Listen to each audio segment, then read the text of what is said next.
La Unión de Jóvenes Comunistas tiene que definirse por una sola palabra: vanguardia.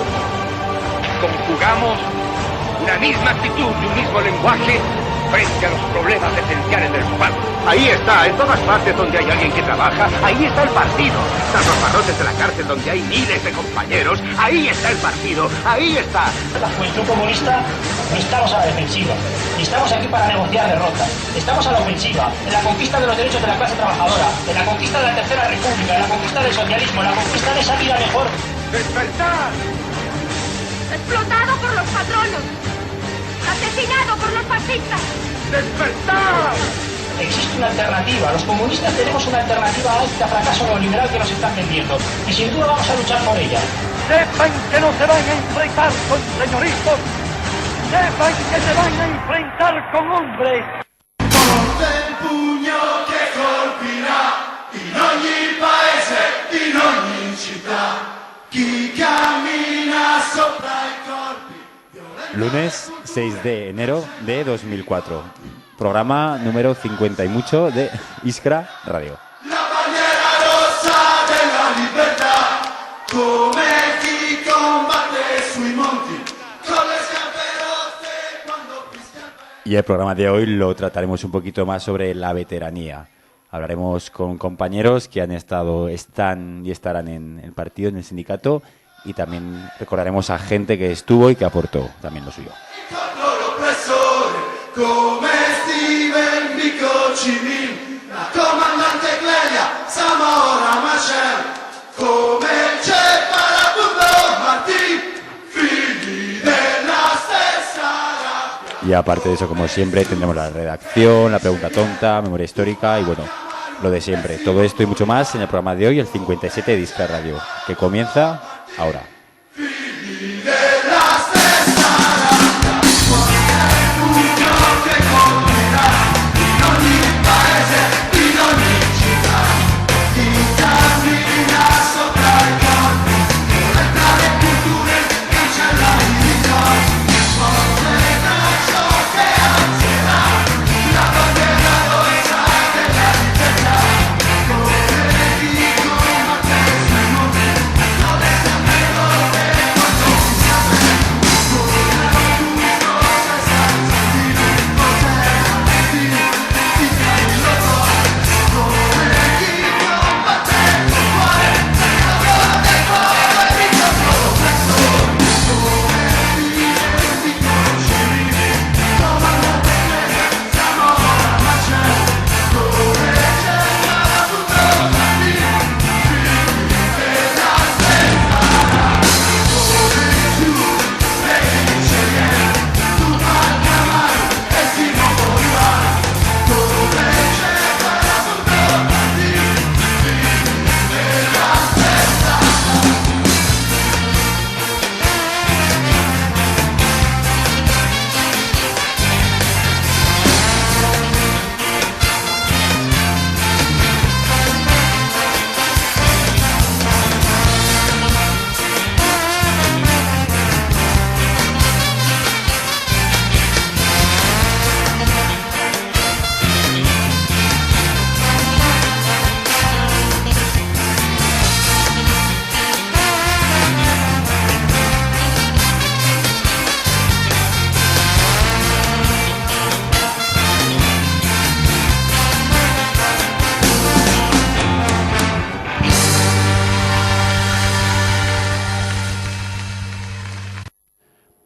Bueno, y como siempre recordaros, estamos en las redes sociales a través de Twitter, en @Iskra Radio. Hoy el hashtag será Iskra Veteranos. También estamos en Facebook, Iskra Radio. También estamos en iVoox. Ahí podéis buscar nuestro canal de nuestro podcast de Iskra Radio también. Y finalmente podéis escucharnos en TuneIn. Si no estáis en casa con la radio, podéis escucharnos a través del móvil o a través de internet.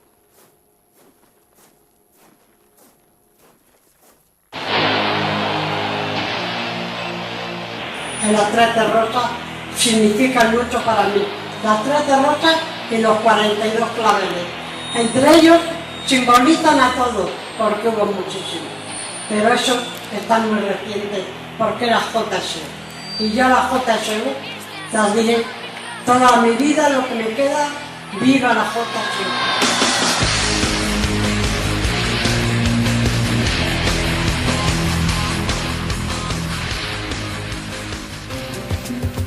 ¿Harto de la desinformación? Conecta con Iskra Radio todos los martes a las 10:30 de la noche en Radio Mai, en el 102.8 de la FM, o a través de www.iskraradio.tk.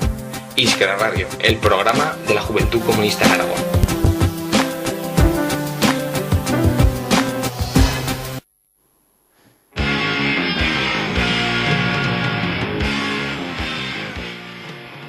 Y comenzamos ya el programa de hoy, como os he dicho, con Iskra Veteranos hemos llamado y para eso hemos invitado aquí a dos compañeros. Uno es aquí a mi izquierda, está Julio Carcas. Julio, buenas noches. Buenas noches. Acércate un poco más el micro, Julio, y así te oiremos mucho mejor. Buenas noches. Y aquí enfrente mío, José Mari Pradal. José Mari, ¿qué hay? Hola, buenas noches. Buenas noches. Bueno, vamos a empezar aquí por lo sencillo, ¿vale? Hablaremos con ellos dos durante todo el programa. Iremos intercalando también con algunas cuñas y también una llamada a Barbás para hablar con compañero Sebas Agudo, que tendrá también algo que aportar en este programa de hoy. Bueno, hemos empezado el programa escuchando a Concha Carretero, que estuvo ahí en las JSU, las Juventudes Socialistas Unificadas, y parece que estuvo luchando hasta el final. Otras palabras eran ya los últimos días. Bueno, todos tenemos un comienzo, ¿no? Un comienzo en las Juventudes Socialistas, en las Juventudes Socialistas Unificadas en el caso de Concha Carretero, Juventudes Comunistas en otros casos, y también el sindicalismo. Vuestro comienzo, Julio y José Mari, ¿cómo fue? Bueno, pues la historia mía, la verdad que es un poco larga, ¿no? Yo ya procedo de una familia rotundamente de izquierdas, ¿no? Mi abuelo, por parte de madre, en agosto del 36 ya fue fusilado por los fascistas que se sublevaron contra el gobierno de la República. Mi padre participó activamente en la guerra civil y se tuvo que exiliar a Francia, y de allí fue capturado, fue hecho prisionero y fue conducido al campo de Dachau, al campo de concentración de Dachau. Una vez liberado del campo, se vino a España. No podía, porque nosotros somos de Gallur, un pueblo de la ribera alta del Ebro, el primer pueblo de Aragón, ¿no? Continuando con Navarra. Se tuvo que ir a Barcelona porque si iba al pueblo lo hubiesen hecho preso. Allí nacieron mis dos hermanas, mi madre se quedó embarazada de mí y bueno, y entonces fue detenido y fue conducido a la cárcel de Picassent en Valencia. Allí estuvo, nací yo estando él preso, y ya pues cuando ya fue liberado, por cierto sin cargo alguno, pero se pegó cerca de 3 años en la cárcel, nos trasladamos a vivir a Gallur. De Gallur ya a los 7 años, tenía los 7 años cuando murió, víctima del sufrimiento de los campos de eso, y ya nos trasladamos de Gallur, a los 12 años ya nos vinimos a Zaragoza. Yo entré a estudiar en la institución sindical que se llamaba Virgen del Pilar, y hasta los 17 años. Y a los 17 años ya salí con el curso de formación profesional y entré a trabajar en Talleres Cataluña. Ya tú tenías conciencia de clase. Teníamos conciencia de clase, exactamente, sí. Tenía, pues una familia de izquierdas de toda la vida, ¿no?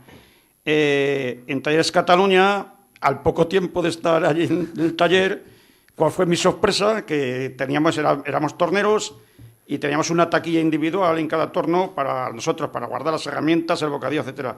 Abrir el cajón y me encontré un ejemplar de Mundo Obrero de aquellos tiempos. Y digo, joder, pues estos son los míos, esto es lo que ando buscando yo. Y ya allí había un grupo organizado, que estaba el compañero que tengo aquí a mi izquierda, José Mari Pradal, José Luis Alastuel, que ha sido una de las figuras más grandes que ha tenido, algún día habría que reconocérselo, ¿no? Últimamente no sabemos ni dónde para, pero fue un personaje muy bueno para la historia del movimiento obrero en este país, bueno, en esta ciudad.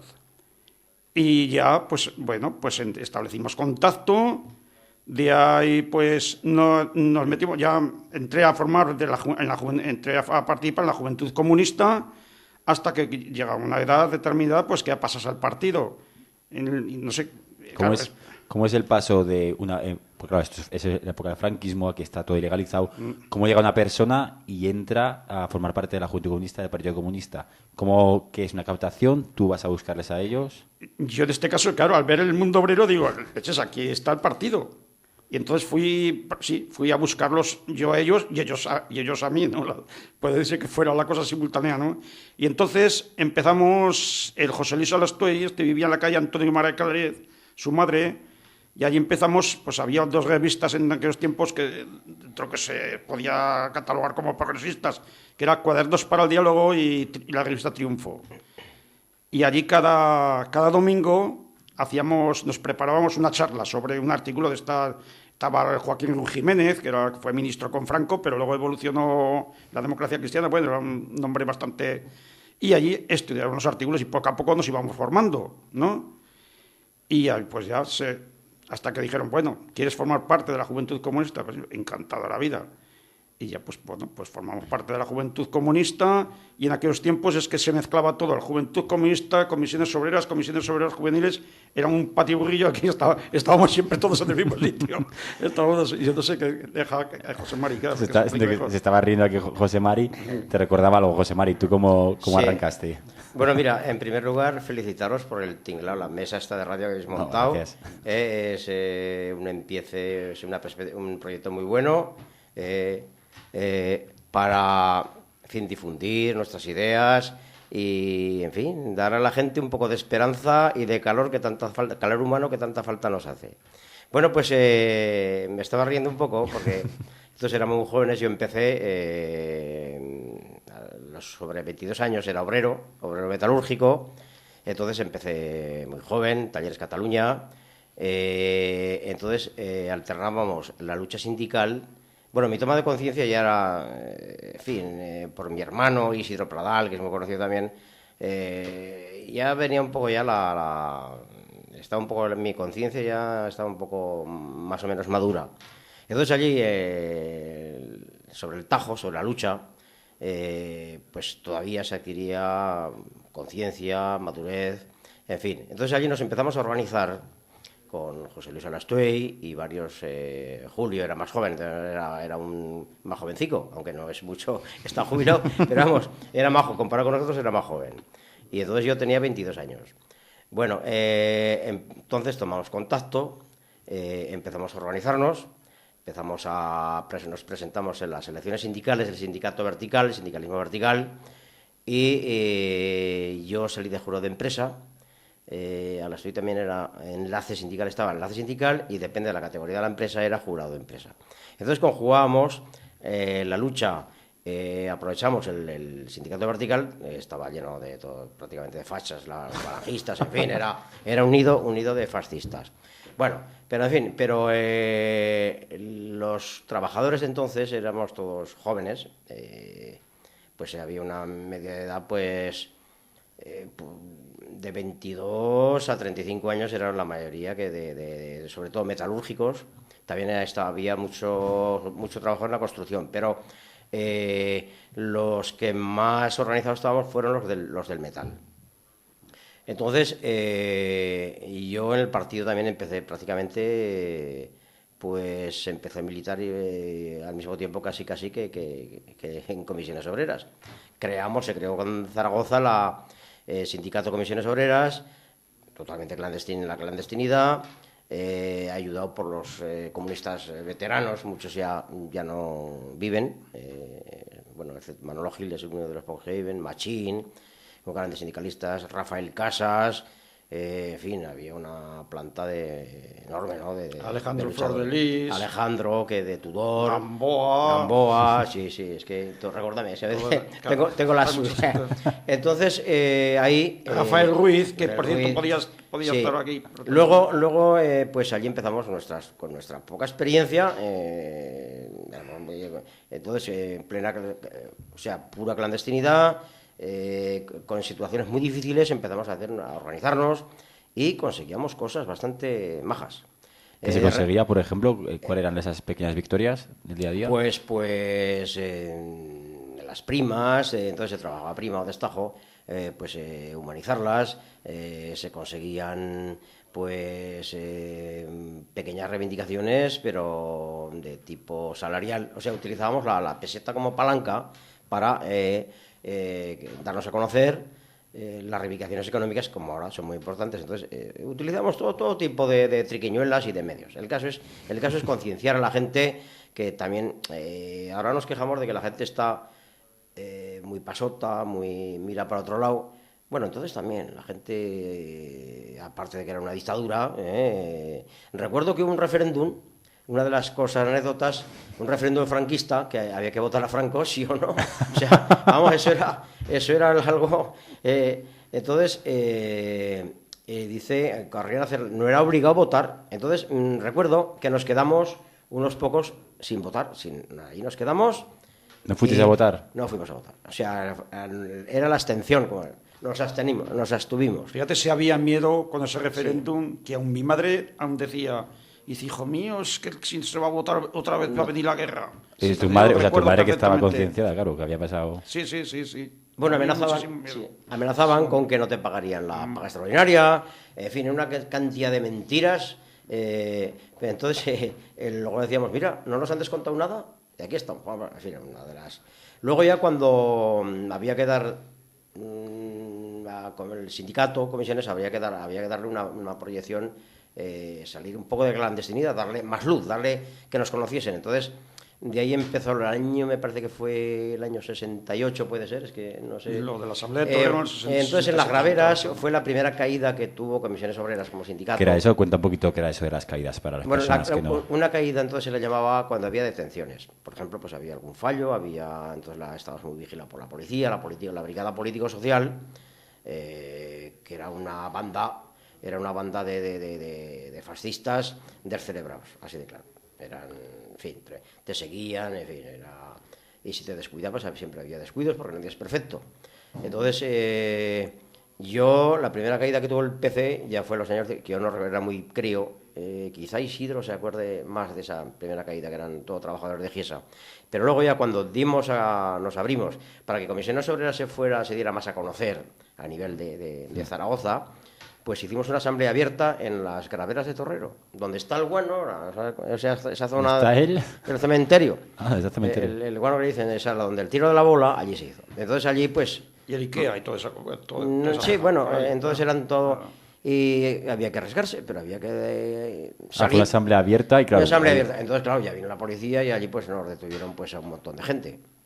¿Y fue bastante gente a la asamblea a informarse? Sí, aún fue gente a la asamblea, sí, había trabajo de TACA, de Giesa, había gente, bastante gente, ¿eh? Bien, pero entonces había que ir al campo, porque incluso los 1 de mayo se celebraron en el campo, de tipo clandestino, o sea que ahí no existía, a lo mejor, entonces los grupos estos católicos como OAZ y JOZ también hacían alguna cosilla, pero ellos nos dejaban a veces alguna sacristía de esas, y allí pero vamos, se hacían en el campo, frío, a pedregara, lloviera, en fin, así es como se hacían las asambleas y las reuniones clandestinas.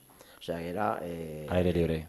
Totalmente... Sí, pero en esa asamblea de Torrero ya se sabía que iba a haber detenciones, pero fue ya pues de echar un pulso y decir, pues bueno... ¿Asumisteis el riesgo? Asumimos el riesgo, sí. ¿Era necesario asumirlo? Sí, era necesario, sí. Yo al principio se me ha olvidado de eso, de comentar que nosotros estamos aquí los dos, pero que hay muchísimos veteranos del partido que saben más que nosotros y desde luego se merecen, antes he nombrado a varios y no quiero nombrar más pues por miedo a olvidarme de gente, ¿no? Pero que se merecen estar aquí más que nosotros, vamos, más que nosotros, porque han hecho muchísimo más. Bueno, es que nosotros... por todo, claro. Sí, mira, Julio, es que claro, nosotros somos unos militantes de base, hemos sido siempre de base. Quizá la base si la base va bien, sin base no hay un edificio, ¿no? Bueno, entonces, ahí, como dice Julio, hay camaradas mucho más documentados, que tienen más datos, pero claro, pues son muy mayores, en fin, y no os podrían haber dado más datos. Nosotros, pues, lo que desde aquella época hasta ahora, pues bastante, o sea que tenemos bastante, sobre todo a nivel de sindical, la lucha sindical alternada con el sindicato vertical con la lucha con Comisiones Obreras que se creó, éramos prácticamente pues prácticamente todo comunistas, o sea que... No había diferencia clase. No, prácticamente, porque claro, el sindicato es... pero ya dijo Marcelino Camacho que es que no hay que... O sea, el sindicato es el sindicato y el partido es el partido. Pero a veces, claro, es muy difícil... Era difícil diferenciarlo antes. Es muy antes. difícil diferenciarlo porque, claro, resulta que ibas ahora... Antes el Partido Comunista funcionaba por células clandestinas, en sitios donde había que variar, porque si no la policía iba detrás... Entonces, a veces ibas en una reunión, en una célula del Partido Comunista y luego... Comisiones y estaban los mismos. Estaban los mismos. Claro, a veces se confundía una cosa con otra. Pero, en fin, así van las cosas y ya visteis que, bueno, fue una gran obra, Comisiones Obreras. Ahora ha pasado a evolucionar lo que ha evolucionado por la historia, como son cosas, fallos gordos que han pasado, pero eso es una cosa que hay que analizar. Y lo estamos analizando. Y dar solución. Me decías antes que vosotros dos compartisteis noche en un hotel. No, muy cómodo. Bueno, sí. Confundimos. Es que es que las detenciones a partir de entonces había sí, las detenciones estaban al cabo del día. Fuisteis a la celda juntos, ¿no? No coincidimos. Julio no coincidimos. Nos confundimos ahora. Es que se confundió Julio. Y también me dijeron que tanto tú como tu hermano obviamente eres del partido, sí, pero que al principio no sabíais los dos que eres del partido o que trabajabais juntos, que estaba tan separado el tema de las células. Es que era la única forma de funcionar, era así, y aún así había que el sistema de células era poquita gente, era por barrios o por empresas pero que es que si no se organizaba de esa forma, en fin, porque la vigilancia era terrible, entonces había que tener cuidado, salir de casa diferente itinerario, porque claro, estaban al loro, la banda esta fascista de la política social, que eran unos borrachos. Quiero decir que la juventud comunista en aquellos tiempos tampoco se diferenciaba, las actividades que se hacían tampoco se diferenciaban con lo que se hace ahora, ¿no? Recuerdo, pues hacíamos obras, íbamos a donde nos dejaban, pues que sí, cines, teatros. Ahí actuabais. Sí, hacíamos teatro leído. Tuvimos una especie que se decía guateque, ¿no? Pero que no era un guateque, precisamente. ¿Qué era eso el guateque? A ver, cuéntanos. El guateque era un sitio donde se reunía la juventud pues a bailar y eso. Pero que nosotros aprovechábamos eso para cada fin de semana dábamos una charla. O sea, aprovechabais el entorno festivo vamos para a hacer proselitismo, ¿no? Que se decía, ¿no? Y lo hacíamos, una temporada lo hicimos en el barrio de La Paz. Nosotros, por cierto, fuimos los primeros que sacamos a José Antonio Labordeta a cantar. La Juventud Comunista fue los primeros que sacamos a José Antonio Labordeta a cantar. Que fue en un local de Torrero, del barrio de Torrero, y después en el cine del barrio Oliver. O sea, usabais la fiesta como herramienta política. Sí. A día de hoy eso está muy mal visto, pero vosotros lo hacíais. Sí, era pues por el barrio de La Paz había muchas parcelas y una de ellas pues hacíamos la actividad esa, hacíamos una charla que venían las chicas, los chicos, los padres, allá entraba todo el mundo. Luego cuando se acababa la charla pues normalmente los padres iban y se quedaban al guateque. Al guateque, la gente joven, ¿no?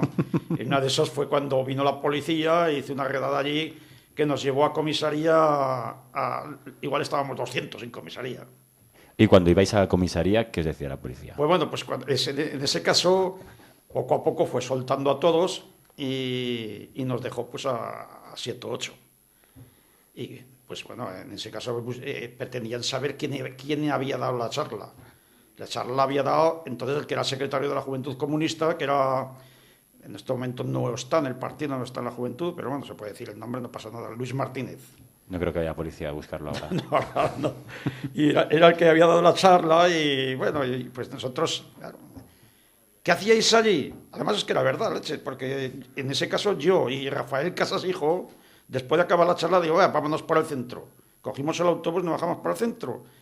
Y cuando habíamos andado una parada así, nos bajamos del autobús y nos volvimos otra vez. Me cago en la leche. Entonces, al momento ahí toda policía. Bueno, el caso es que nos dejaron a 7 o 8, a los demás fueron las madres, fueron en comisaría, se montó un pito, está ahí mis par de narices, y al final, pues a los 7, 8, 9 nos llevaron a Torrero. La verdad que estuvimos 2 o 3 días solos, ya nos dejaron libres. Nos salió el juicio y salimos absueltos. Pues bueno, pues así era poco más o menos lo que hace la juventud ahora también, ¿no? Pues charlas de formación, todas estas cosas, eso es lo que hacíamos. Las actividades no se diferencian mucho, son charlas y alguna fiesta. Me ha llamado la atención que no sabéis lo que era un guateque. Hombre, sí que se le hace un guateque, pero hay que explicarlo todo. Un guateque, bueno, era una especie de botellón, como decís ahora, pero de otra forma. Con música, entonces se bailaba el adamo, con tus manos en tu cintura, en fin. Entonces se aprovechaba para hacer charlas, como decía, concienciar a la gente, sobre todo a los jóvenes. Entonces, por ahí van los tiros. Entonces, o sea, había, como decía también Julio, pues conciertos, la bordeta, en fin, eran prácticamente mítines. En aquella época eran... Una forma de hacer mitin, ¿no? Sí, en fin... lo que os iba a decir también es que, volviendo otra vez a la lucha sindical, sí, claro. Luego ya cuando ya se legalizó comisiones, fueron varios pasos, fue el año 70 y... no recuerdo, pero era muy tarde, Comisiones se legalizó después de en el 78, me parece que fue. No, sí. 78. Sí, 78. No recuerdo. ¿Cuándo se legalizó el partido? El partido se legalizó antes, yo creo que en el 77. Un sábado santo, ¿no? La Semana Santa del 77. Bueno, pues más o menos por esas fechas. Entonces, yo tengo experiencia llevé también el aparato, se llamaba entonces, había un... que es donde se elaboró la propaganda con primero se empezaba con una coreana, ¿sabéis lo que es una coreana? O una multicopista de Manivel, donde se hacían octavillas. Ahora le decís panfletos, pero panfletos, sí. No me gusta la palabra panfleto. ¿Dónde lanzabais esas octavillas? Eso se lanzaba pues por empresas, los polígonos industriales, por la puerta de las empresas. Si se podía se daba en mano, y si no, pues claro, iba la policía detrás, y si no, pues los esquiroles y alcahuetes que había y pelotas que había por las empresas daban aviso a... Y me ha dicho Julio que también en el fútbol, ¿no? A la salida del fútbol, sí. Eso, la verdad que se echaba a correr porque se le daba mano, te arriesgabas a quedársela a algún policía y habías caído, pero bueno, incluso en cines, en todo. Donde se podía. Pero principalmente si se madrugaba mucho y se iba a los polígonos industriales, a donde estaban las empresas importantes, donde había más núcleos obreros. Y estamos hablando de los años 60, a finales de los 60... 66, 67, 68... 68, ¿no? Y 68 viene el tema de Praga, eurocomunismo. ¿Cómo afecta el eurocomunismo a la estructura? Yo para mí fue de las épocas más oscuras que, como militante del PC, yo me empecé a militar a partir del año 60 con 22 años a partir del año 64, 65. Entonces, con el rollo del eurocomunismo, la socialdemocracia, el muro de Berlín, para mí fue la época más oscura. Parece ser que se había superado la lucha de clases. Yo creo que muchos comunistas, no nos creíamos ese discurso. Bueno, yo tenía la mosca detrás de la oreja, pero entonces era Santiago Carrillo, en fin, el socialismo. Bueno, para mí la época más después de la transición, que fue una falsa transición, fue cuando el felipismo. La época felipista, Felipe González, fue cuando se destruyó prácticamente gran parte del sindicalismo obrero y el partido. Sí, pero José María ha preguntado aquí sobre cómo le sentaba el partido de la primavera de Praga y todo esto. Bueno. Yo la verdad que es que tenía... Sí. Entonces yo recuerdo que estaba en casa del abuelo de Patrona. Sí. Y la verdad que el abuelo... yo tenía 20 o 21 años y no recuerdo bien las cosas. Yo sé que allí venían gente del partido, porque entonces el abuelo, que decimos, era el secretario... General. Sí, el secretario general aquí en Aragón. Y había debate. La verdad que había debates allí. Yo, por supuesto, no estaba en los debates esos, porque era crío, pero la verdad que se pasó una temporada mal. O sea, que hubo un debate fuerte dentro del partido. Te explico. Entonces hubo decisiones. Cuando la primera de Praga y todo eso... se duda, o sea, se ponía en tela de juicio entonces cuando surgió el eurocomunismo. No sé quién se inventó esa palabra, pero se la podía haber metido por donde le quepara. Yo ahí, como os digo, fue cuando más sufrí, cuando peor vi el comunismo en Europa, incluso en el mundo. Poco menos que era una batalla, era para derrumbar los partidos comunistas en Europa, así de claro. Luego coincidió con la caída más tarde de la antigua Unión Soviética, que eso fue luego el muro de Berlín, en fin, entonces claro, la socialdemocracia estaba en pleno auge en Alemania, Felipe, si os aconsejo que leáis un libro que se llama La CIA en España. Entonces, cómo diseñaron, o sea, el bipartidismo, esa falsa transición, yo le digo transición en falso, o sin ruptura, porque antes se abogaba por la ruptura democrática, pero esa ruptura, en fin, no sé ahí lo que pasó, no hubo tal ruptura. No hubo... Entonces, el franquismo continuó con el bipartidismo, el PSOE y Alianza Popular se llama entonces, ahí está, y ahora estamos sufriendo esa. Bueno, es que el partido apostó por lo que se llamaba la Junta Democrática, pero eso me imagino que vosotros ya lo habréis estudiado y todo, y entonces no creo que hasta qué punto haya que entrar esas cosas, en esos debates, ¿no? Se ha estudiado, pero se ha estudiado un poquillo así ya está. Y de luego está, claro, el PSOE no existía. El PSOE es una cosa que se creó artificial. Había 4, el Rodolfo Llopises y compañía, el Partido Socialista Histórico. Pero el PSOE no existía. Y ya se encargaron entre los alemanes de todo, inyectarles dinero a las puertas, y con el fin, pues claro, de hundir al partido, comunista. Porque aquí el enemigo de clase del capitalismo ha sido el Partido Comunista. Lo que había no les importaba nada. Que sigan, que ellos son los que nos salvarán de los comunistas. Como efectivamente así fue, de momento. De momento vamos a dejar aquí la charla, vamos a poner una canción y continuamos en un par de minutos. Para no hacer de mí cono pedazos, para salvarme entre únicos e impares, para cederme lugar en su Parnaso, para darme un rinconcito en sus altares. Me vienen a convidar a arrepentirme, me vienen a convidar a que no pierda, me vienen a convidar a indefinirme, me vienen a convidar a tanta mierda. Yo no sé lo que es el destino, caminando fui lo que fui. Haya Dios que será divino, yo me muero como viví, yo me muero como viví, yo me muero como viví.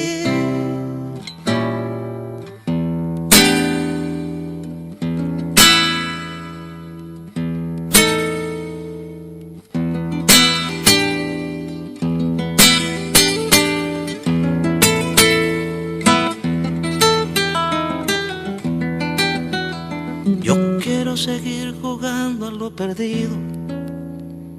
Yo quiero ser a la zurda más que diestro. Yo quiero hacer un congreso del unido. Yo quiero rezar a fondo un hijo nuestro. Dirán que pasó de moda la locura.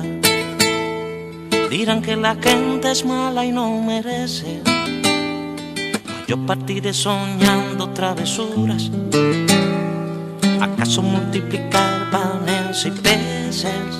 Yo no sé lo que es el destino. Caminando fui lo que fui. Ay, a Dios que será divino. Yo me muero como viví.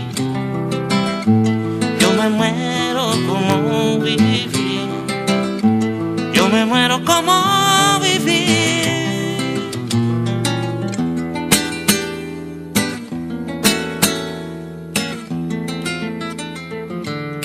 Yo me muero como viví, como viví. Yo me muero como viví, como viví. Yo me muero como viví.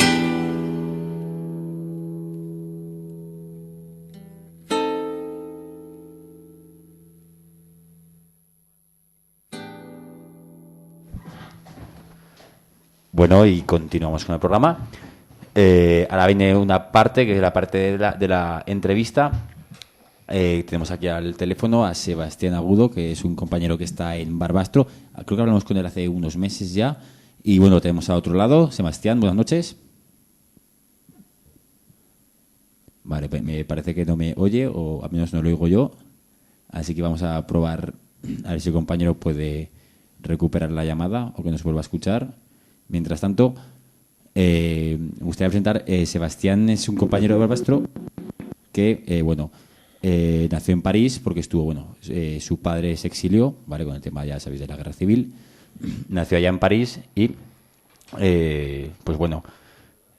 cuando vino para acá continuó con el compromiso, con la lucha, porque, ya sabéis, ¿no? José Mari y Julio conoceréis a mucha gente que estuvo exiliada y a partir del 75 pues se volvió para acá, ¿no? ¿Cómo fue esa vuelta?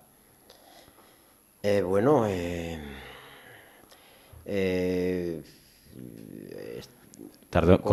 Sí, bueno, volvió mucha gente. Aquí en Zaragoza, lo que ya no, Héctor de González, tío de la Pili. Y yo en realidad es que no he conocido a mucha gente que de aquí. ¿Les costó si recompraron luego al partido? ¿Algunos?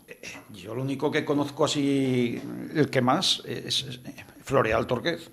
Así que estaba exiliado el que vino aquí a Zaragoza. No, pero ya vino, Torquez vino antes, o sea, Floreal ya vino en la clandestinidad. Sí, Floreal Torquez vino. Lo que pasa es que estuvo trabajando en Francia. En el 68, una cosa así, 69. Sí.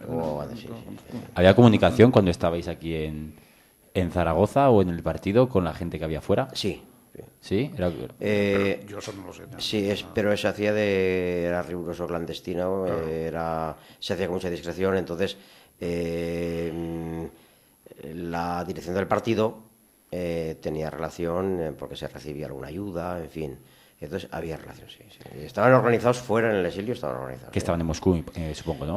Había normalmente en Francia, en París. En Moscú estaba la Dolores, con su secretaria y demás, pero normalmente estaban por Francia. La mayoría de la gente que... había también gente en México, pero eran, con las figuras como Alberti cuando volvieron, la Pasionaria, en fin. Pero normalmente la gente de así más de base estaba por Francia, en París, en la... Sí, pero de aquí de Zaragoza lleva... Es que no, claro, como eso se llevaba a lo mejor más por las alturas, pues nosotros, yo no conozco, salvo el Floreal, no conozco a nadie más. Bueno, me dicen que creo que está ya en la otra línea, Sebas, a ver si podemos contactar con él. Sebas, buenas noches. Hola, buenas noches. Perfecto, te entendemos. Sebas, buenas noches, ¿qué tal estás? Buenas noches. Os oigo muy mal. Ay, me oís mal, vaya. A ver si el compañero aquí, parece que tenemos un día... Los reyes nos han dejado carbón, aquí en Radio Mayo. Y sobre todo al proletariado. Se han enterado que somos republicanos, parece ser. Sí. Bueno, Sebas, estábamos hablando un poquito de esta gente que se fue al exilio. Creo que tú mejor que nadie que nos puedes contar qué fue este exilio, por qué y qué pasó, ¿no, Sebas? Cuéntanos. Sí, bien. En fin, el exilio fundamentalmente a partir de que en la retirada se perdió la guerra, pues toda la gente comprometida, tanto militares como políticos, fueron al exilio. Y gran parte de ellos acabaron en Francia, en los campos de concentración, a pesar de haber un gobierno de Frente Popular en Francia, fueron bastante mal recibidos.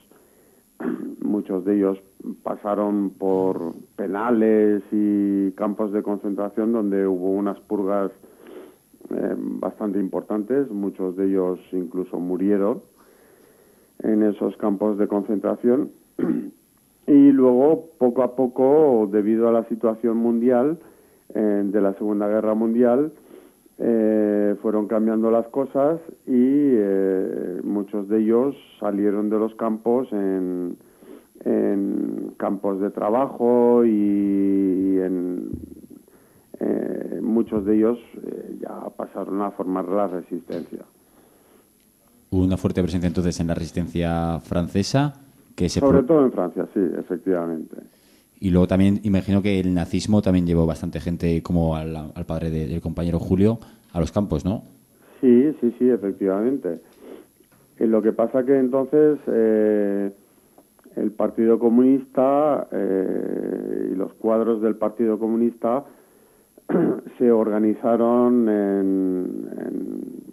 fuera de los campos ya para hacer frente al nazismo y al fascismo internacional en lo que eran los campos de trabajo. Muchos de ellos fueron zonas donde médicos, fundamentalmente 2 médicos masones que eran grandes propietarios del sur de Francia, les dejaron los bosques para poder explotar esos bosques para hacer carbón. En aquella época se empleaba mucho el carbón, sobre todo para la calefacción y demás, para que pudieran subsistir y también para suministrar los recursos necesarios para la resistencia. Y Sebas, hace un mes que estábamos hablando, creo que me decías que tú naciste en París. ¿Cómo que naciste en París? Cuéntanos por qué. ¿Qué pasó? Sí, y bueno, yo fui hijo de uno de ellos. Fui hijo de Sixto Agudo. Nací en París porque en esa época la gran mayoría de los cuadros del partido fueron requeridos por el Comité Central y el Comité Ejecutivo en París, tanto los miembros del mismo como sus familiares, para no tener represalias en el centro de España. Y entonces, al suceder eso, pues yo fui uno de los pocos, no fuimos muchos los que nacimos en París, porque ya tenían cierta edad, después de los años de cárcel y demás, ya eran gente madura, ya mayores. Pero algunos nacimos en París después de los años de cárcel. Mi padre concretamente estuvo 18 años en el penal de Burgos, cumpliendo condenas con nombres supuestos. Si llegan a saber quién era, lo hubiesen fusilado en el mismo momento, ¿no? En el mismo comité de juicio, ¿no? ¿Y cómo era ese exilio en París? ¿Había comunicación constante con España o era más difícil? Sí. La relación, de hecho, el tema era que la mayoría de los miembros del Comité Central, como he dicho, fueron requeridos en París con sus familiares, porque la gran mayoría de ellos estaban entrando permanentemente en España clandestinamente. Y era para evitar de que el gobierno franquista no pudiera chantajearles o pudiera tomar represalias con la familia. O sea, había una actividad constante. ¿Cuándo volvisteis del exilio? Entiendo que cuando acabó la dictadura, ¿no? ¿O fue ahí antes? ¿Perdón? Me comentaban los compañeros que hubo gente que volvió del exilio antes de acabar la dictadura. ¿Cómo fue un poquito ese No, regreso? es que de hecho, por ejemplo, mi padre, Sixto, no dejó de entrar a España. Es decir, primero estuvo recuperando el partido en Galicia, luego estuvo en el País Valenciano, luego en Palma de Mallorca y finalmente en Aragón. O sea, ya fue puertas de la democracia donde luego siguió su actividad política. Tenía la misión de mantener vivo el partido y de hacerlo más fuerte, ¿no? Efectivamente. Y eso, tenían ahí por eso solían que acabar en la cárcel, como decías, que acabaron en el penal de Burgos, ¿no? No, eso fue anterior. Es decir, eso fue justo cuando se gana, o a puertas de ganar la Segunda Guerra Mundial, la orden del partido fue enviar a todos los cuadros posibles al interior, a España, para intentar de crear las condiciones necesarias para hacer la liberación de España. una vez ya conquistada toda Europa, sobre el fascismo, cosa que luego no pudo ser. Se esperaba que hubiera intervención. Exacto, la idea era esa, era preparar la situación para que hubiese una intervención internacional contra el gobierno franquista de España, pero luego no fue así. Ahí es donde cayó toda esa gente. Sebas, nos gustaría que un poquito para finalizar esta entrevista pues lanzaras tú unas ideas generales de lo que te gustaría más bien aportar a esta conversación. Sí. Bueno, yo lo que...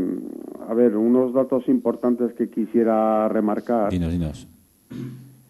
Fue, en primer lugar, después de la actuación del PCE, porque el PCE fue el único partido como tal de España que a nivel orgánico organizó las guerrillas en Francia para derrotar el fascismo. Y después de haber liberado Francia del fascismo, debido en el año 50 de la Guerra Fría, a través del muro de Berlín, etcétera, el Partido Comunista de España fue ilegalizado en Francia, y muchos de los cuadros tuvieron que ser exiliados de nuevo en países del este, y me refiero concretamente a la Affaire Bolero-Paprika, que es un episodio de la historia contemporánea de Europa que se desconoce bastante. Y eso fue, lamentablemente, después de haber podido ganar la guerra al fascismo. Muchos de esos miembros que fueron expulsados de Francia del Partido Comunista Español incluso eran reconocidos por el gobierno como héroes de la Segunda Guerra Mundial.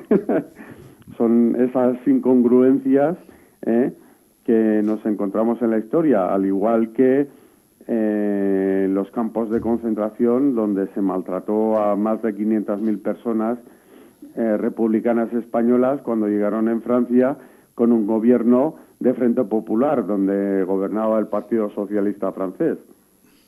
Ahí vemos un poquito el recibimiento que hubo y el trato posterior, ¿no, Sebas? Sí. Sebas, muchísimas gracias por haber estado aquí con nosotros esta noche, ¿vale? Aclarando esto. Dime. Yo, si puede ser, quisiera hacer unas puntualizaciones. Adelante. Es tu programa.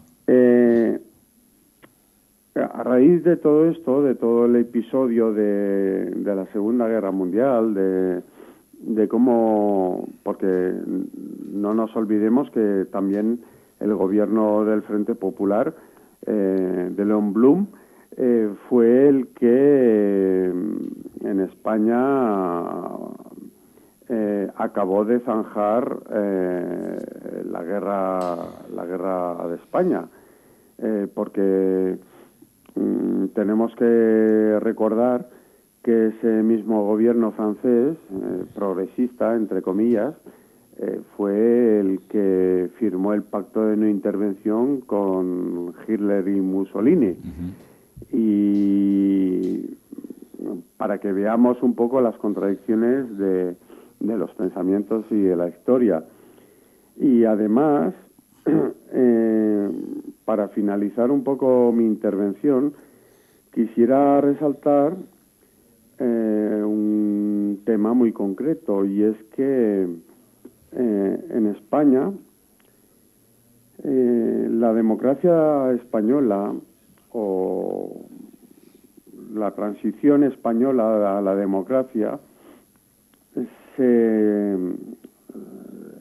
vendió como ejemplo a aquellas nuevas democracias de Latinoamérica, como fueron en Chile y en Argentina, de un paso de la dictadura a la democracia, como ejemplar.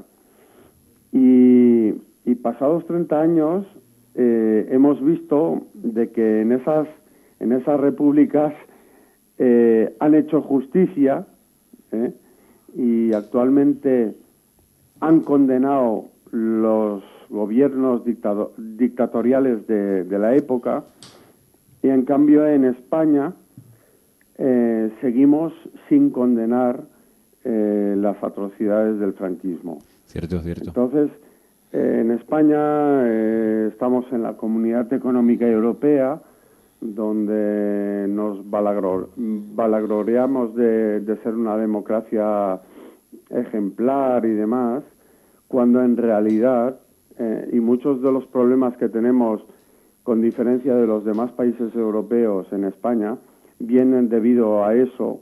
Lo que pasa que la sociedad no lo percibe, y es que en España en realidad no tenemos una democracia real.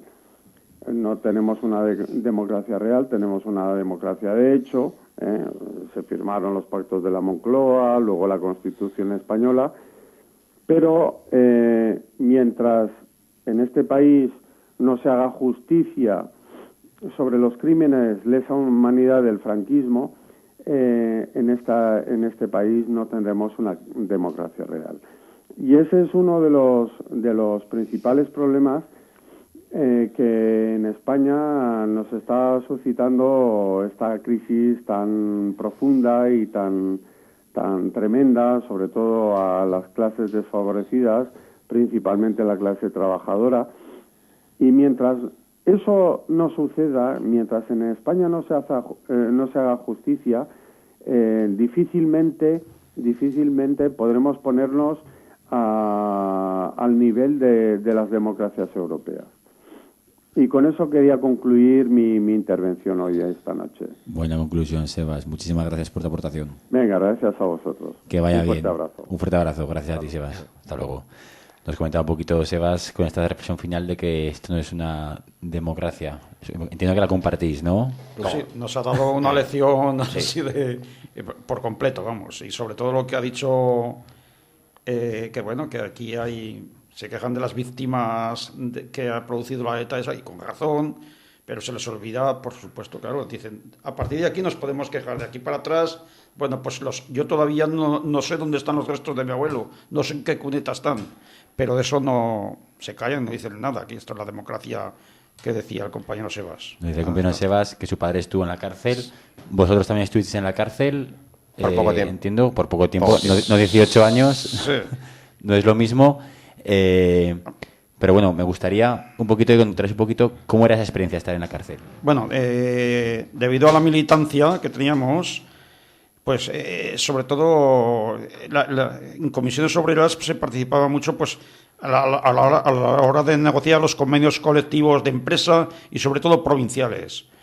Y hacíamos asambleas, pues por las iglesias, lo que era el sindicato vertical, por todo esto. Y a mí una vez en concreto, una asamblea que se estaba negociando el convenio del metal en el sindicato vertical, hicimos una asamblea y bueno, pues empezaron a aparecer grises por todas partes y a mí se me llevaron detenido. La condena fue de 3 meses, por supuesto en comisaría no se andaban con tontadas, como ha dicho José Mari, las hostias que recibías eran bien dadas, pero bueno, yo no me... Para lo que han pasado otros, pues eso es una pequeñez, ¿no? Los 3 meses, a mí me tocó luego entrar a la mili, allí me hicieron cumplir la condena en el calabozo y encima me regancharon. O sea que de 13 meses que se pegó mi reemplazo en la mili, yo me pegué 18. O sea, de todo eso. Pero bueno, y luchábamos eso a través de asambleas, las iglesias, pues todo esto bueno, que se negociaba principalmente, claro, el tema salarial, pero a la vez pues muchos compañeros pues iban tomando conciencia, porque la conciencia donde más se toma es en la lucha, donde más sale gente concienciada cuando hay una huelga general, cosa que se les olvida ahora a los compañeros que tenemos dirigiendo los sindicatos. ¿Tú recomendarías más lucha para más conciencia? Sí, por supuesto. Si no hay lucha, la gente se queda isolada y no se reacciona, no se sabe reaccionar. Si hay lucha, la gente, claro, pues...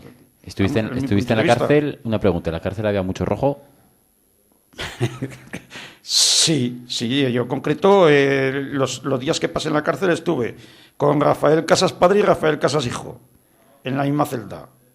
Y luego pues estábamos allí, en la de Torrero pues estaríamos presos del partido y de comisiones, que por acaso vuelvo a decir que era lo mismo, pues estaríamos una veintena. Pues con Manolo Machín, en fin. José Mari, ¿también estás castigado? Sí, bueno, yo he tenido bastante suerte en este aspecto. Uy, qué sospechoso. Solo estuve en la antigua cárcel del Torrero, estuve unos 15 o 20, no recuerdo, unos 20 días. Y luego fuimos juzgados por el TOP, el antiguo Tribunal de Orden Público en Madrid. A mí me retiraron la acusación, a otros les cayó algo, pero en fin. Luego sí que estuve detenido, porque entonces te podían detener hasta 3 días en comisaría. Hubo varios estados de excepción, entonces te podían echar el guante cuando querían y te podían tener más de esos 72 horas. Entonces de eso tuve bastantes cogidas. Un día recuerdo que prácticamente me secuestraron a la salida de un cine, me metieron en un portal, eran 2 policías y por la noche. Entonces de esas detenciones he tenido bastantes, pero vamos, en realidad he tenido mucha suerte. Prácticamente otros compañeros los han torturado, torturas, palizones. A mí no tuve esa suerte. Alguna colleja que otra, pero no. En fin, ya como os digo, pues es cuestión de suerte, nada más. Entonces, dentro de la cárcel, pues estamos muy unidos, estamos para los presos comunes de los políticos. Yo me junté aquella cuando la asamblea de Torre, la primera asamblea de comisiones, cuando salió a la calle en las graveras de Torrero, pues estábamos pues por lo menos 15 o 20. En fin, bien, estamos muy unidos, la moral alta, procuramos que la moral estuviese alta, en fin. No te dejaban mezclarte con los comunes, sí, pero sí, no porque nos fuesen a hacer algo, es por miedo a que los contaminásemos nosotros. Sí, no, yo me llevaba bien con varios comunes, eran muy majos, algunos había de todo, ¿no? Porque claro, allí estaba lo mejor de cada casa. Pero quiero decirte que dentro de la cárcel de los comunes había gente fuera toda más mala que dentro, o sea, que ojo, pasa como los manicomios. Hay más gente loca afuera que dentro de los manicomios. Pasaba lo que pasa ahora en la cárcel de comunes, pues estaba, pues eso, lo más... Raterillos. Los gordos no la pisaban, claro. No, pues como ahora. Y gente, sobre todo, muy ignorante. Marginal. Porque ¿cuánto te queda? Te les preguntabas, ¿cuánto te queda para salir? Decía, y te contaba ya el atraco que estaba preparando. Eran tan ignorantes que te lo contaban. Robamotos, algunos, en fin... Pues prácticamente robaperas eran. Pero vamos, no había. Yo en realidad los presos comunes que conocí, a mí me parecen buena gente, ¿verdad? O sea, no eran peor que los que había afuera, o sea que... Comunes y presos políticos. Vamos a seguir ahora con el programa, porque en la tercera parte tenemos una parte importante. Vamos a poner otra canción ahora, vamos a desatascar esto un poco y atacamos ya al final del programa.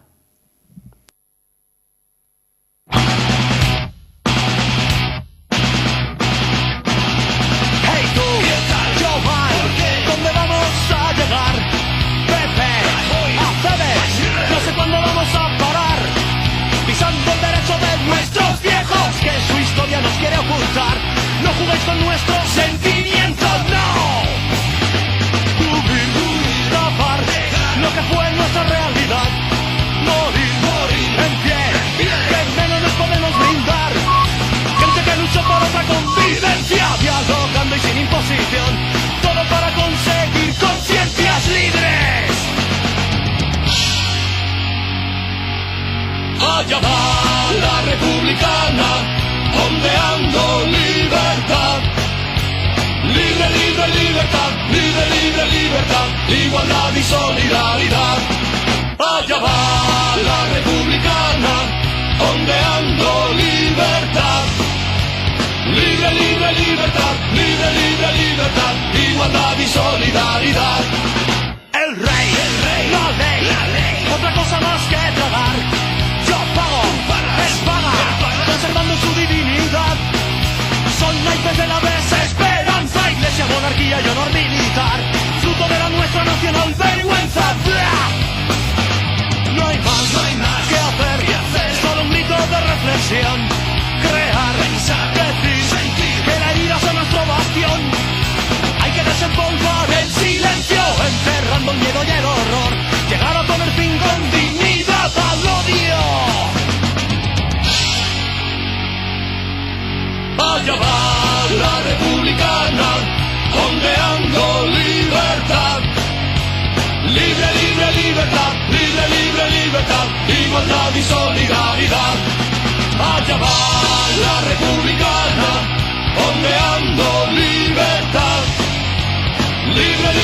libertad, libre, libre, libertad, igualdad y solidaridad. Allá va la republicana, ondeando libertad. Libre, libre, libertad, libre, libre, libertad, igualdad y solidaridad. Allá va la republicana, ondeando libertad. Libre, libre, libertad, libre, libre, libertad, igualdad y solidaridad. Libre, libre, libertad, libre, libre, libertad, igualdad y solidaridad.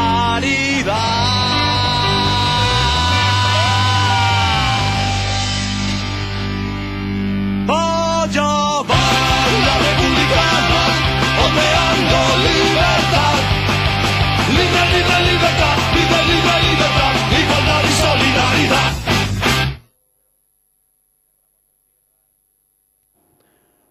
Volvemos al programa con la sección preferida de muchas personas, la pregunta tonta. La pregunta tonta que tenemos esta noche es la siguiente. Si tan comunista eres, ¿por qué no trabajas gratis? Bueno, ¿cómo podemos vivir los trabajadores y de entre todos los trabajadores los comunistas? Si no trabajamos a cambio de aunque sea un miserable sueldo. A diferencia de los que nos explotan, nosotros no tenemos empresas, inversiones o tierras que nos dé una renta fija. Y por lo tanto no nos queda otra que emplearnos para tener un dinero con el que sobrevivir. Además, trabajar gratis, ¿a quién beneficiaría?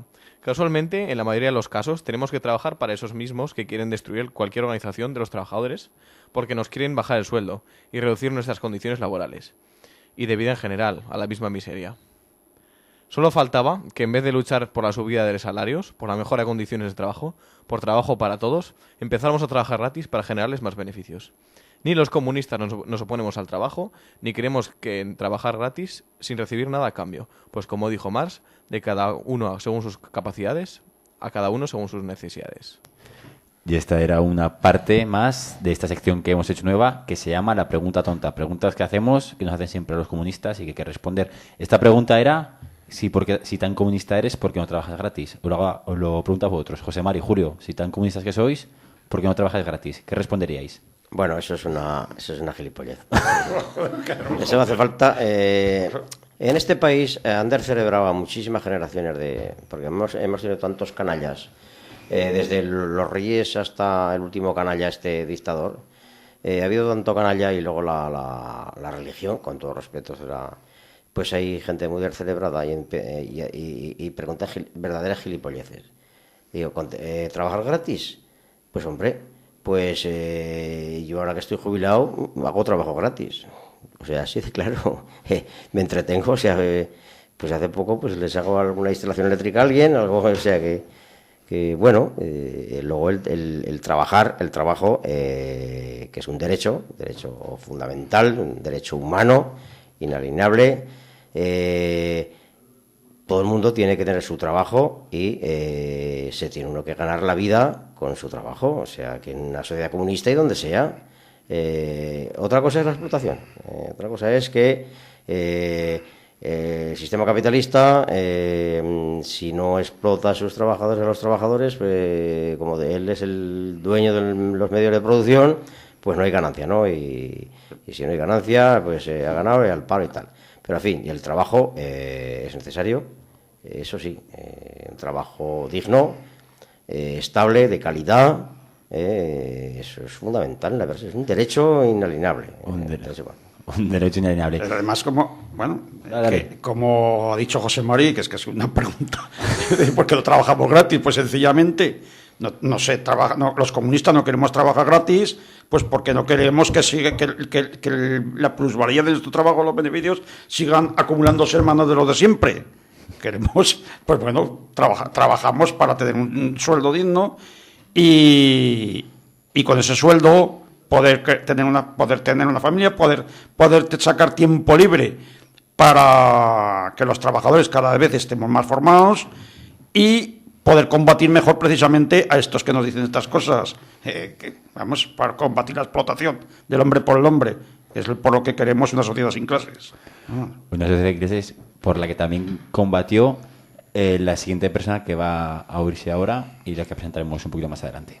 Fue una ilusión porque casualmente de 17 años ingresé en marzo de 1936, cuando el Frente Popular se formó el Partido Comunista en Aragón, en el pueblo, que sea el Radio Comunista que comarcal, y la Unión General de Trabajadores de la Tierra. Se formó en el pueblo, ya digo, en marzo de 1936. Y yo, pues, para mí fue el único, el partido, digo eso, porque hasta entonces no había militado y no, oye, con 17 años, porque desde que entró la República, yo sí, pues ya cuando entró la República y todo eso, pues desde entonces ya empezamos a ser un poco rebeldes, porque veamos que los montes y todo eso de los condes y todo eso se rupturaron, se asentaron y ya pues fue unas mejoras. ¿Quién era el que hablaba? Mariano Viñuales, sí, es inconfundible. Vosotros lo conoceríais mejor, cuéntanos un poquito. Bueno, yo no lo... aunque es paisano mío de la provincia de Huesca, no lo conocía más que de cuando venía a las fiestas, en reuniones y demás. Ese hombre, vamos, era una gozada hablar con él. En fin, estuvo también mucho por la Sierra del Cubierre, que yo soy de esa zona. En fin, él es de la parte esta del Prepirineo, o era mejor dicho. Entonces, un gran hombre, esto es del campo, una gran persona y un gran comunista. Yo tuve la ocasión de estar con él 3 días seguidos en Mora de Ebro, cuando se conmemoraba la batalla del Ebro, con donde Mariano Viñuales participó activamente. Y la verdad, pues bueno, pues ya tendría 89, 90 años. Porque ¿cuántos años tenía Mariano ahora cuando murió? 94. Pues 89, 88. Porque esto hace cosa de 6 años, una cosa así, que estuvimos allí. Y la verdad que es que, madre mía, con los años que tenía, cuando nos levantábamos nosotros del hotel, él ya se había dado 50 vueltas por ahí. La verdad que tenía una vitalidad, una cosa increíble. Pues él nos cansaba a todos, subiendo las cuestas, enseñándonos dónde estaba la trinchera, dónde estaba todo. Una cosa impresionante y bueno, y la convicción que tenía de comunista, vamos, increíble. Una persona increíble. Era de otro material, estaba hecho de otro material. Vamos a seguir escuchándolo a ver qué nos contaba. Para mí, ya digo, fue esto. Y después de cuando ya que ya trabajaba yo en una casa sirviendo, para eso, pues que se formó el Partido Comunista y ingresamos en el pueblo, se formó un partido de golpe de 60, 70 afiliados. Y eso siguió, y cuando estalló el movimiento, pues la guerra, cuando eso, la sublevación, fue un pueblo que fue un modelo conforme a otros pueblos que habían, porque se formó la colectividad voluntariamente, etcétera. Y se trabajó, entró todo el pueblo, menos 3 casas, a nadie, pero sin obligar a nadie. Se ganaba con arreglo, se cobraba con arreglo a las necesidades que había en las casas, a estilo de la Unión Soviética, que en la fotocopia esa que te di, y eso pone, eso. Y ya para mí, pues aquello fue acostumbrado a trabajar siempre solo y eso, pues el tiempo que estuve en la colectividad, pues un descanso. Habla un poquito de su entrada en el partido y su progreso. Vosotros, a lo largo de vuestro tiempo en el partido, habéis conocido a mucha gente que vivió la guerra civil. ¿Qué experiencias os han dejado? Bueno, en realidad, yo en el partido de bueno, excepto el Antonio Rosell, el abuelo, no he conocido mucha gente que hizo la guerra. Bueno, ya hace años que murieron, pero los que he conocido, los hemos conocido, te han dejado una experiencia muy agradable, o sea, gente muy comprometida, unos luchadores integrales, en fin, yo la verdad es que se merecen todo. A mí me pasó lo mismo que a José Mari, que yo apenas he conocido a camaradas, que no digo que no estuviesen participando en la guerra civil, pero yo no tengo noticias de haberlos conocido. Rafael, todos estos que por edad casi eran demasiado jóvenes todavía. El abuelo es el único, el abuelo, sí, por la edad. Es que, perdona, Julio, todos estos eran de una generación intermedia, que eran jóvenes ya nacieron dentro de, más bien de posguerra, eran muy jóvenes en posguerra. Entonces ellos no la conocieron la guerra prácticamente, eran o muy niños. Entonces, los antiguos combatientes yo he conocido, no muchos. Bueno, yo tengo familiares que también de la batalla de dos tíos, que, en fin, batallaron con una valentía tremenda, la batalla del Ebro. Pero a nivel aquí del partido, pues yo no he conocido muchos, excepto, no sé, el antiguo... Luego hay dos o tres que no recuerdo el nombre, que murieron hace tiempo que murieron.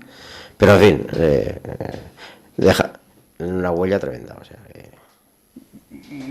Eso como que pertenecíamos al batallón de trabajadores extranjeros del departamental, que aún me acuerdo yo, 533, que aún tengo fotocopia. Y ya pues allí estuve trabajando yo, pues ese año en marzo, pues como estábamos, peligrábamos que los alemanes nos iban a requisar para ya trabajar o bien a Alemania o bien a las bases submarinas, pues decidimos pues marcharnos a la Resistencia. Nos marchamos a la Resistencia, a la parte de País Vasco. Y allí pues estábamos trabajando en la Resistencia y todo eso por la parte, hasta que un día, un domingo en el tren, en el expreso de Burdeos-Hendaya, llegó la Gestapo y allí al tren en el estoy y llega y me piden la documentación. Me pidieron la documentación, saco la documentación yo y cogen, en vez de eso me se quedan me la quitaron y me se quedaron la cartera y el billete y todo. Y en la estación en el pueblo de Das, en la estación allí me iban a entregarme a la policía, porque en todas las estaciones había policía alemana, la Gestapo. Pero yo entonces, al parar el tren, que ya no sabía qué hacer, si tirarme en marcha o no tirarme, pegué brinco, que había mucha gente por medio, y ya pues escapé, y ya más que salí por fuera, pues ya, eso. Y desde entonces, pues entonces tuve que venir un poco en ayuda de los franceses y esto, porque la gente del gobierno francés era colaborador, pero había gente muy buena en Francia también, que nos apoyaron. Pues con arreglo del apoyo de esto, pues pude venir a la parte esta de Toulouse y toda esa parte de eso, y allí me cogió la liberación en el Maquis, en esa zona. Y ya pues se hizo cuando se liberó Francia, pues ya organizamos, como teníamos las mismas armas que teníamos allí, pues ya pues se organizó para venir a España y vinimos a España, pues cada un grupo llegó y estuve un mes por el monte hasta que me cogieron en casa. Bueno, queremos rendir de esta forma directa el homenaje a Mariano Viñuales, contar un poquito sobre todo su historia en su juventud, cómo ingresa y sobre todo la Segunda Guerra Mundial. Hay un vídeo más prolongado donde cuenta un poquito más historias con bastantes aportes finales importantes. Este vídeo acaba con una frase que dice que el fascismo hay que combatirlo allá donde esté. Por supuesto. O sea que el fascismo, además, ya veis cómo va. Es la barbarie, ¿eh? Cuando el gran lío que ha sido siempre del capitalismo ha sido la clase media, o sea, clase media, medio alta, media. Entonces, se ha cargado la clase media, prácticamente la ha empobrecido. Entonces echa mano del fascismo. O sea, ya veis lo que está pasando en Grecia y en España ya veis lo que está. Entonces tenemos que hilar fino, tenemos que Ahora más que nunca el Partido Comunista hace falta más que nunca. En fin, debemos de organizarnos cada día mejor, porque lo que no es esta gran crisis, que ya no solo es crisis económica, es crisis de civilización, es crisis de valores, es crisis de ética, es una prácticamente, si no contrarrestamos, podemos ir hacia la barbarie. O sea que o socialismo o barbarie, así de claro. Vamos, eso está, lo tengo más claro que el agua. Hay que organizarse, hay que unificarse. Nos preguntaban por aquí por Twitter un poquito, una pregunta para vosotros, nos han mandado. ¿Cómo veis a la juventud, cómo veis a la juventud comunista a día de hoy? Joder, pues oye, bueno, pues yo es que jamás, cuando estaba yo en la juventud comunista, la verdad que también había un grupo bueno de jóvenes, ¿no? Pero que es que yo no había visto una juventud comunista como la que hay ahora, cada día más, esto es un aumento, esto es imparable ya. Y desde luego combativa, yo me emociono cuando los veo todos ahí en las huelgas generales, con las banderas, las antorchas, todo, vamos, que veo que cada vez más jóvenes están tomando conciencia, como ha dicho José Mari, lo dice muy bien Isidro, que o hacemos el socialismo o es la barbarie. Y cuando te preguntan por ahí, joder, es que a vosotros os gusta mucho ir de manifestaciones, digo que no nos gusta, que mejor te quedarías en casa. Lo que pasa es que es obligación como trabajador de luchar por nuestra clase, por nosotros, por nuestros hijos, por los nietos, por lo que sea. Es la obligación que tenemos los trabajadores de luchar contra toda esta gentuza que vamos, que si nos descuidamos es que nos van a quitar hasta el aire que respiramos. Por eso pues hay que seguir y para adelante y todo. Venga. ¿Y cómo la ves tú, José Mari? Bueno, yo la veo, soy muy optimista. Hay una juventud, vamos, yo nunca había visto tantos jóvenes en el PC. Con esa. Luego es que los tiempos han cambiado. Quizá lo que, como los trabajos son tan en precario, se ha destruido muchos puestos de trabajo, pues se ve pocos obreros, debido a que afortunadamente los jóvenes estudiéis más, tenéis más facilidad para sacar una carrera, eso es muy bueno. Entonces, antes había más obreros que intelectuales, los estudiantes. Bueno, yo digo intelectual es el que estudia. Lo que sí que aconsejaría a los jóvenes del PC es que estudiéis muchísimo, sobre todo analizar, leer, informaros, o sea, lo que es estudiar. Un político hoy como estos que bueno, todos no son iguales, no que más quisieran que fueran iguales, pero hay cada petardo por ahí que vamos, que no sabe ni dónde está incluido nuestro presidente. Vamos, esos que son tontos perdidos, o sea, así de claro. Entonces, estudiar mucho, analizar y sobre todo organización. Esto es una guerra.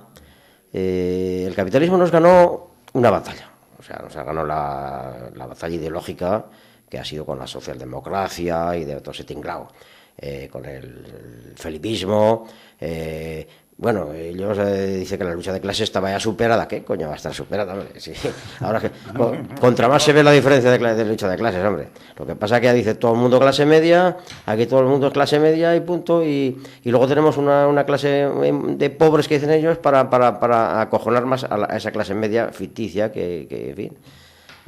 Pero que ahí está, que si no, como he dicho antes, ahora más que nunca el Partido Comunista es más necesario. O sea, tampoco quiero decir esto que seamos el ombligo del mundo, no, con toda humildad, pero que nosotros somos un partido pues con otro tipo de organización, somos un partido revolucionario, entonces debemos de dar una esperanza con la que está cayendo,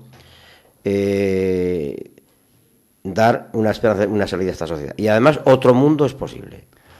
Otro mundo es posible, para eso luchaba el partido y una compañera que tenemos aquí también grabada. Que no nos hemos negado a hacer nada de lo que debíamos de hacer y lo hemos hecho. Nos ha costado caro, nos ha costado sacrificio, pero lo sabíamos, pero sabíamos que había que hacerlo. Porque pese a que ya no estaba en la guerrilla, yo he sido una persona que he estado en el partido, siendo fiel militante del partido, porque además para mí el partido ha sido lo mejor que me ha pasado. Yo me he sentido bien en el partido y con el partido he aprendido, yo creo, a ser mejor persona. La verdad es que el partido me había cambiado la vida, me había hecho vivir de otra manera diferente a la que tenía anteriormente. Yo sigo precisamente en la reivindicación de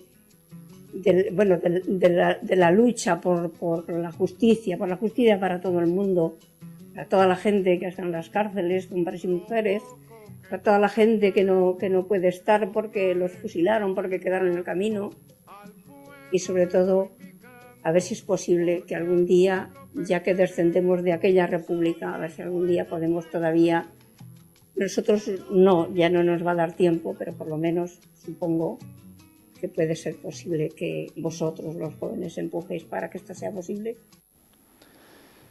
¿Conocíais a las dos personas? Por supuesto. Esperanza y Manolo. Inconfundibles. ¿Quiénes eran? Esperanza Martínez y Manolo Gil. Pues bueno, Manolo Gil es que vamos a hablar de Manolo Gil. Es que ha sido todo. Aquí en Zaragoza ha sido todo, bueno, pues el maestro, vamos a decir el maestro. Bueno, pues yo lo conocí, claro, yo tenía 17 años cuando lo conocí y es una de las personas que siempre claro, él tampoco era muy mayor, pero claro, yo lo veía como un hombre hecho y derecho, ¿no? Y era pues el maestro, vamos. Hay mucha gente que no sabe quién es Manolo Gil. Por desgracia. ¿Y de ella qué vamos a decir? Esperanza Martínez. No sé si me parece que estuvo 20 años en la cárcel, con eso, luchando por luchar contra el fascismo, pues con eso que está todo dicho ya. Fueron el fundador de Comisiones Obreras en Aragón y la otra fue guerrillera, ¿no? Sí.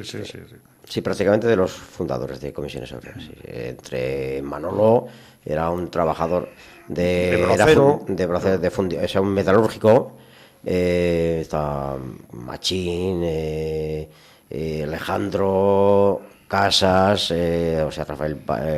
Rafael Casas, en fin, había una planta. Comisiones Obreras surgió a raíz de un núcleo del abuelo, Antonio Rosell, ¿no?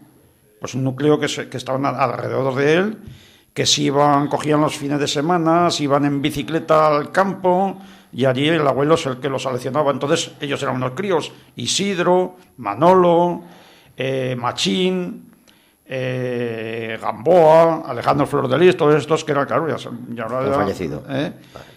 Pues de ahí surgió el origen de Comisiones Obreras en Aragón, fue eso, el núcleo ese, que estaban en torno a Antonio Rosell, el hijo de Antonio Rosell, en fin, y a poco pues ya nos fuimos incorporando otras generaciones, pero ellos son el núcleo principal del nacimiento de comisiones y vamos a decir del partido también, claro. Prácticamente sí. Bueno, vamos a ir cerrando ya el programa. Estaría bien que para finalizar os invito a que los dos hagáis unas reflexiones finales en relación a esto que hemos estado hablando. Julio se toca la cabeza y pone cara de circunstancia. José Mari, ¿tú quieres lanzado? Bueno, no, la de lanzado nada. Pues que otro mundo es posible. Lo que pasa que es organización y lucha. Decía el Che que si luchas puedes perder, si no luchas estás perdido. O sea que eso es analizar, pero con cabeza, estudiando, como he dicho antes. Hay que estudiar mucho, hay que leer mucho, hay que informarse mucho, analizar, y a nivel de partido organizarse, por supuesto. Nosotros somos solo un núcleo, una vanguardia y nada más, pero que tenemos que involucrar a toda la gente, tenemos que sumar a ese 60%, 65% de gente que es el que produce, el que está explotado. O sea, prácticamente se divide la sociedad española en muy pocos ricos, que tienen su núcleo alrededor de fuerzas represivas y demás. Luego está ese 65% más o menos de que le dicen clase media, que es el que curra y el que paga impuestos y demás, y luego está ese sector de pobres que dijéramos para asustar a esa clase media. O sea, ya excluidos, que cada vez hay más gente excluida, en fin, vamos, tal y como va, el capitalismo ha explotado, ha estallado, como antes he dicho, va a morir de éxito. porque también se muere de éxito, es una forma de morir. Además, yo no sé si será dentro de 10, 100 o 50 años, pero que no se puede mantener un sistema de despilfarro a nivel energético, a nivel de generar basura, a nivel de contaminación. O sea, es imposible que el planeta Tierra aguante mucho con este sistema. No se puede crecer continuamente, que dicen ellos, no se puede crecer de una forma, eso es como un cáncer. Es un crecimiento sin control, es destrucción. O sea, que es que ahí está el reto que tenemos los partidos comunistas de cambiar el mundo, y que es posible. Nada. ¿Es posible, Julio? Sí, sí que es posible. Además, está claro, ¿no? Yo de teórica no sé mucho, ¿no? Sé más bien de práctica, soy un hombre práctico. Pero la teórica dice que nada permanece quieto, nada permanece inamovible, ¿no? Eso es la dialéctica, ¿no? Entonces, esta sociedad, el capitalismo, tarde o temprano caerá. Nosotros, como comunistas, tenemos el deber de empujarla para que caiga contantes. Vamos, y yo sé, me atrevo a decir, nosotros ya, pues, no nos queda ya, casi todo el pienso no lo hemos comido, pero vosotros sois jóvenes y yo me atrevo a decir que vosotros veráis otra sociedad, que por supuesto que tiene que ser otra que la sociedad socialista. El primer paso para la otra sociedad más avanzada, que será la sociedad comunista. Eso vosotros, yo me atrevo a decir que lo veráis.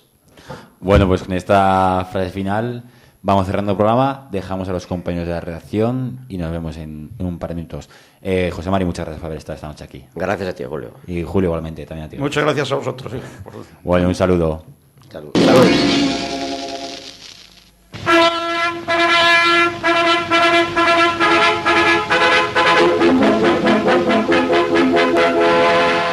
Noticiario y documental de la redacción.org. Prepárate para dejar de ser manipulado.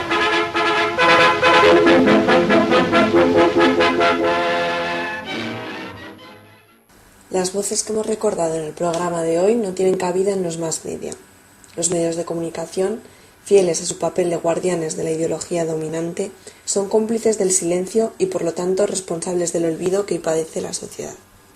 Vayamos de nuevo a por los dueños de los medios buscando una explicación. Vamos a decir tan solo unos pocos ejemplos, pues la lista es tan amplia que no acabaríamos nunca. Cabe resaltar el nombre de José Manuel Lara Bosch, el presidente de A3 Media, es decir, de Nitro, de Nova, de Antena 3 y de La Sexta, el presidente del Grupo Planeta, que es hijo de José Manuel Lara Hernández, capitán de la Legión en el bando sublevado durante la Guerra Civil. 13TV y la COPE son de la Iglesia Católica, cuyo papel en la dictadura son de sobra conocidos. En el grupo Vocento vemos a varios miembros de la familia Ibarra, a los Yarza, al marquesado Luca de Tena, familias que se enriquecieron con el franquismo. No podemos olvidarnos tampoco del periódico estrella de Prisa, el diario El País, y la figura de Juan Luis Cebrián, hijo de Vicente Cebrián, un alto cargo de la prensa del franquismo, director del diario Arriba, órgano de comunicación de la Falange Española. Periódicos y televisiones de curas, condes, marqueses y multinacionales. Con esto, ¿qué esperamos? Que no nos sorprenda que con el inicio de este año los periódicos no dijesen nada de la muerte de Concha Carretero, que no nos sorprenda hoy que no hablen de la muerte de Marina Ginestá. Deben silenciar las voces de quienes lucharon contra el franquismo, de quienes resistieron y lucharon siempre por la democracia. Quieren borrarlas de la historia y hacernos creer que nunca existieron, porque ellas, las voces de la verdad, rompen la versión de los hechos que quieren que creamos. Nada extraño en un país en el que los descendientes de los que nos robaron la posibilidad de un mundo más justo y más humano son hoy los dueños de los medios de comunicación. Visítanos en laredaccion.org para descubrir más manipulaciones de los medios de comunicación por un periodismo libre y crítico. laredaccion.org.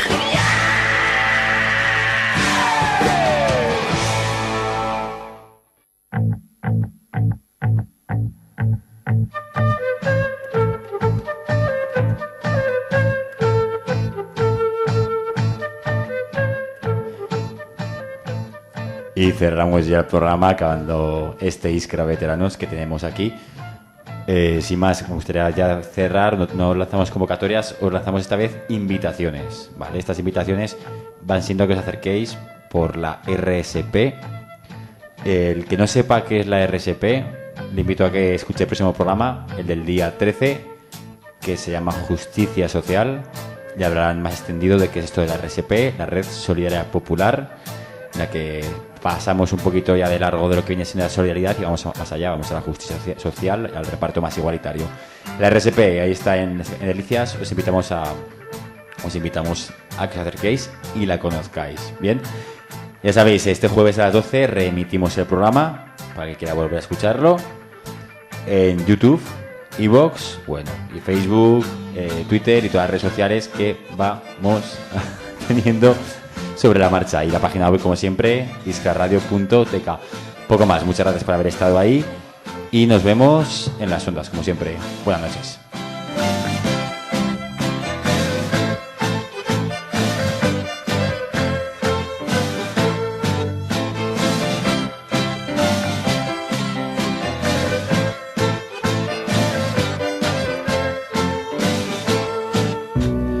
Béni soit Dieu, le Père de Jésus, le Christ notre Seigneur, qui nous a bénis et comblés des bénédictions de l'Esprit au ciel et dans le...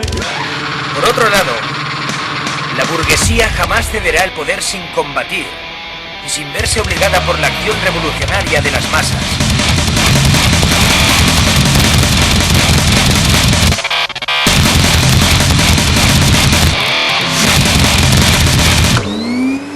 Por eso, el problema principal de una estrategia socialista es crear las condiciones objetivas y subjetivas que hagan posible la acción revolucionaria de las masas, sin la cual no es posible que la burguesía pueda ser combatida y vencida. Combatida y vencida.